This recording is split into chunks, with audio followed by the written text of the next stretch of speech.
What's going on, guys? Welcome back to the Novizio Studios channel, and welcome back to another episode of Media Mondays. So today's video is going out to all of those filmmakers, young creatives out there that feel just about this small in the industry. I was there once, we all are at one point. For a creative field that you're in, whether it be filmmaking, videography, photography, singing, music in general, painting, whatever. We're all about this small at one point. The question is, how do we blossom? How do we grow? How do we do this thing? How do we fulfill this dream that feels so incredibly big to us? That's what I'm here to talk about today. This is going to be my 3 tips for any young creatives out there trying to get into the filmmaking or YouTube space. So I would like to start out by saying that social media has absolutely destroyed my generation. In every way conceivably possible. TikTok, Twitter, Snapchat, Instagram, blah blah blah, blah whatever other socialnesses there's out there. There's about a trillion of them. I cannot keep up with all of them. Social media killed the millennials.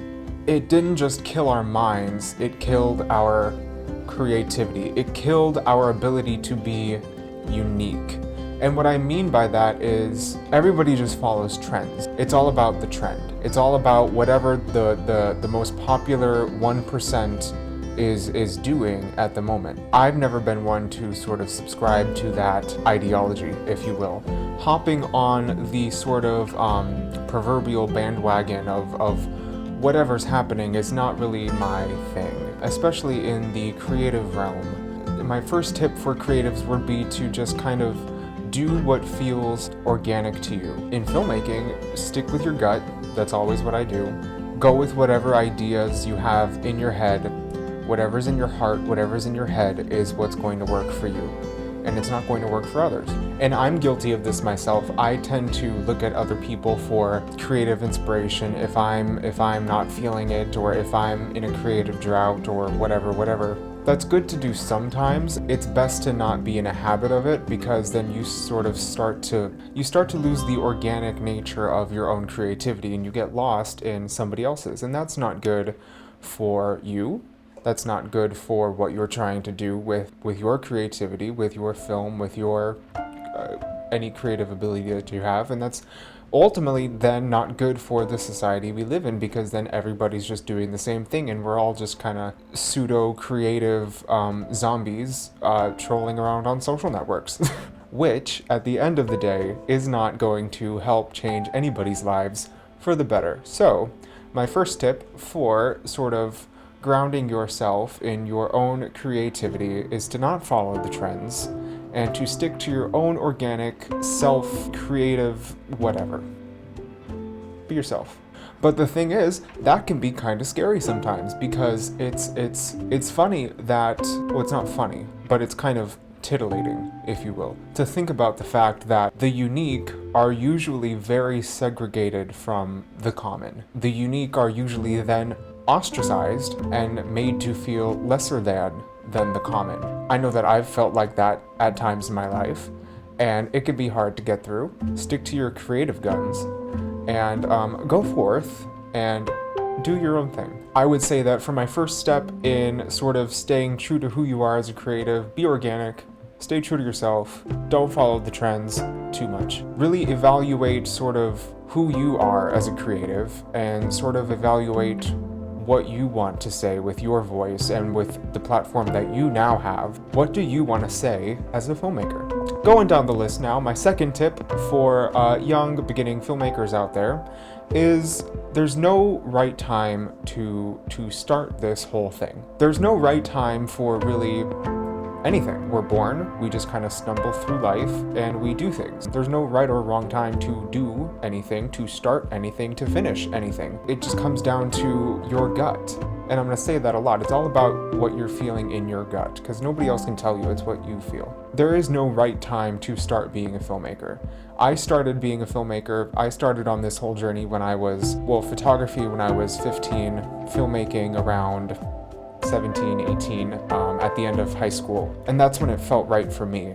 and now here I am. And I say that because people can often make up scenarios excuses really that sort of impede their progress in whatever they want to start, whatever creative process they want to start. Maybe it's a painting that they want to start, but they don't quite know the color palette that they want to use. Maybe it's a songwriter that doesn't quite know how to get the first line out. Me, a filmmaker who doesn't know what shot to start on first to sort of convey right off the bat the feeling, the mood of this film. There's a whole world of excuses out there that you could make. The whole point is just to start and just do it. And don't let anything impede your progress in doing it, because it's all really stepping stones. I started out filmmaking photography on a Canon T3i, and if you're a filmmaker out there, you would know that a Canon Rebel T3i is not like the most amazing camera out there. Yes, it's not like an Arri Alexa, or it's not like a Red 8K Helium,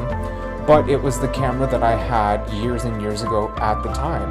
And the whole point is to take that tool, right? Because these are all just tools that we use to funnel our creative vision through at the end of the day. You take that tool and you use it as a building block. You use it as a stepping stone to improve your skills and to improve your creative vision and to really max out that tool's potential so that you can move on to the next thing and then the next thing and then the next thing. And you keep going on that pattern of maxing out the capabilities of the tools that you have. And that's sort of what I've done too, now that I think about it, actually. We all start somewhere. We all have to start somewhere. The whole point of that is to just start. Here we are at the end of the list. This is my third and final tip that I have for young filmmakers out there, young creatives in general even, but mainly filmmakers. This one really applies to like the YouTube content creator sort of people out there. My final tip for those kind of people for YouTubers is just to kind of, I'm gonna say this, ignore the clout. Ignore it. I ignore it. Usually. I sort of refer to it as creator peer pressure. It's no secret that trends and sort of hashtags kind of rule the YouTube space. Everybody is sort of trying to do what everybody else is doing, whatever the most popular thing, whatever the most popular tag is right now. Oh, mukbang, watch me eat 10,000 calories of Taco Bell, or watch me shove a Popeyes down my mouth. I don't know. Don't follow the stupid trends that are out there. Going back to my first point, the unique are usually segregated from the common. It's the trends and it's the fads and it's the tags that are sort of the common. And we, the creatives, the professionals, the people that stay up till 5 in the morning doing what they love, their art form, their creative expression, it's us that are the unique. And we are usually the ones segregated and minimized by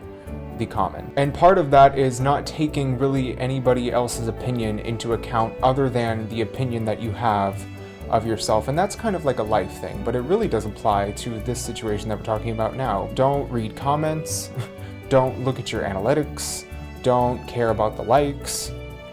To a certain extent, try not to check your AdSense every 2 seconds.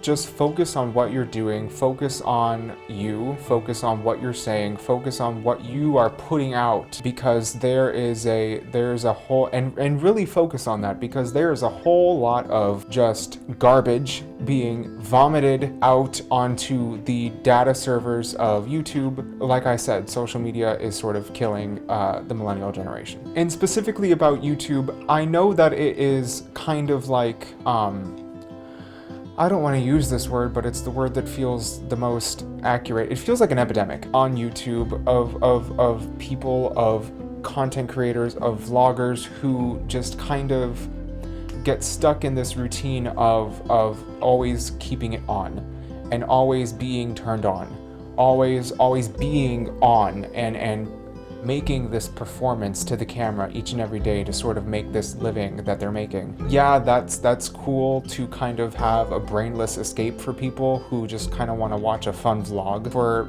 5-10 minutes of their day. You also have to think about the creator, and what they're going through on a daily basis to not even just make that content, but even sometimes even get themselves out of bed each day to make that content and to put on that face and to put on that smile. It's a lot. It can be a lot. And we need to take that into consideration more, I think. So that is going to do it for my list of my 3 tips today that I have for younger creatives, younger filmmakers just trying to get into the game. When you feel this small, everybody does. Don't get lost in the fact that you do. Everybody does at one point or another, including myself. Stick with it, write it out, stick with your gut, stick to your guns, and never stop doing what you love doing, no matter anybody's opinion. Always remember that being unique is going to segregate you from the common. And the point is to not take that as feeling less than, but to feel more empowered. There's no wrong time to start. Just do it. Don't let anything impede your progress. Use every tool that you have in your arsenal as a stepping stone to grow into the future. And try your hardest not to suffer from creative peer pressure.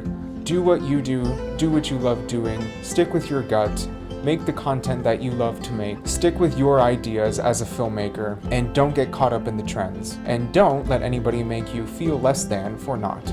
I hope that you enjoyed this video very much, and I look forward to seeing you on next week's episode of Media Mondays.